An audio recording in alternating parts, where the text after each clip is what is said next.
महाविकास आघाडी आणि महाविकास आघाडीमध्ये सामील असलेले पुरोगामी पक्ष यांच्या वतीनं बदलापूर, कलकत्ता, संपूर्ण देशामधल्या महिलांच्या अत्याचाराविरुद्ध 24 तारखेला महाराष्ट्र बंदची घोषणा करण्यात आली होती. परंतु हायकोर्टाने निर्णय दिल्यामुळं बंद करता येत नाही, बंद बेकायदेशीर म्हणून घोषित केलेला आहे. त्यामुळं मुंबईतल्या महाविकास आघाडीच्या नेत्यांनी उद्याचा बंद परत घेतलेला आहे. म्हणून सोलापूरच्या जनतेला मी आव्हान करत आहे, श्रमिकांना आव्हान करत आहे, उद्या बंदमध्ये सहभागी न होता शांततेने तुमचे व्यवहार सुरळीत ठेवा. सकाळी 10 ते 12 वाजेपर्यंत प्रमुख कार्यकर्ते पूनम गेटवर जमतील आणि तोंडाला काळ्या पट्ट्या लावून सरकारचा निषेध करतील. भविष्य काळामध्ये या महिलेचा सुरक्षेचा प्रश्न गंभीर बनलेला आहे.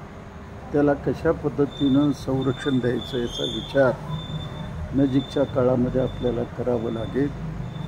देशाचे सन्माननीय पंतप्रधान बेटी बचाओ बेटी पढाओ अशी घोषणा देतात, परंतु दुर्दैवाने 3.5 वर्षाची मुलगी वासनेला बळी पडली. अशी 1 नाही 2 नाही, गेल्या 5 वर्षामध्ये 20,000 अल्पवयीन मुलीवर अत्याचार होऊन त्यांचं आयुष्य उद्ध्वस्त झालेलं आहे.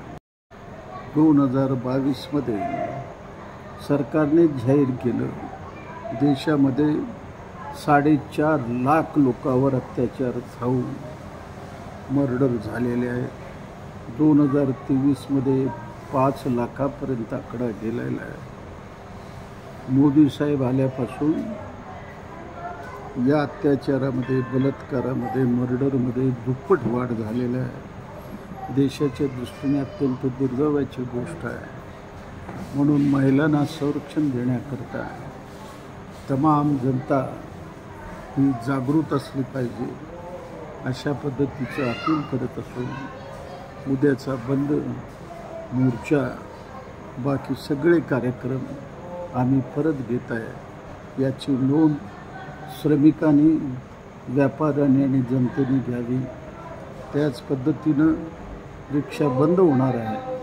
त्या रिक्षावाल्यांना सुद्धा माझी विनंती राहणार आहे, उद्या तुमचा रिक्षाचा व्यवहार सुरळीत ठेवा, कोणालाही त्रास होणार नाही याची खबरदारी घ्या, अशा पद्धतीची विनंती करतो.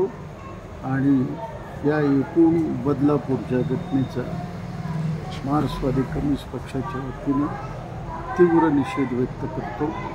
निषेध व्यक्त करण्याकरता शांततेने पूनम गेटकडे या असं आव्हान ते करत आहे.